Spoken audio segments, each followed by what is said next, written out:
Sauti Yallaɓe. Mu je buɗe ilimi, ilimi shine cikar al'umma. Mu je buɗe ilimi, ilimi shine ya zangar kowa.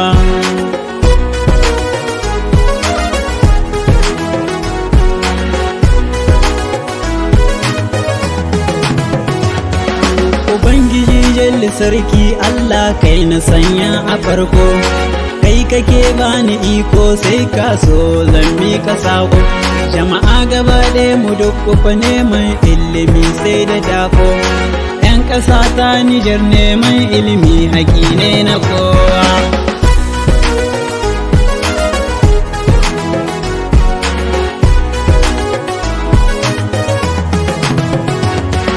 Ina kiran 'yan uwa na matasa ku maza har da mata, mu tashi ilimi mu nema yadda Ubangiji ya halitta. Duk wanda ba ilimi kan shi kamar ice ne na bota. 'Yan uwa sai mu lura wanda ba sani bai yi kowa.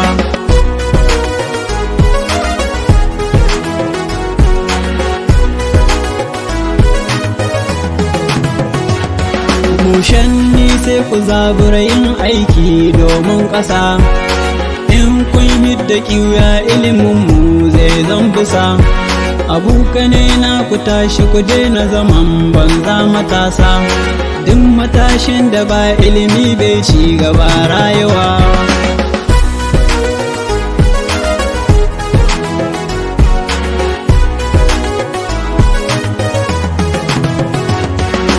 Duba sauran ƙasashe na faɗin duniya sun yi nisa.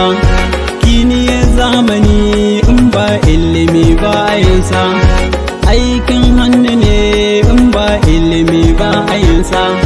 Gwamnati na kiran mu al'umma kowa da kowa.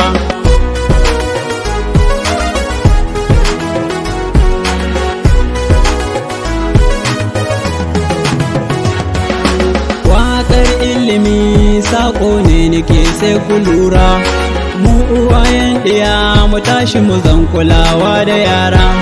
Birni ƙauyuka mu zanki kula karatu na yara. Baba ya kauna nake ce nan zan bar ku 'yan uwa.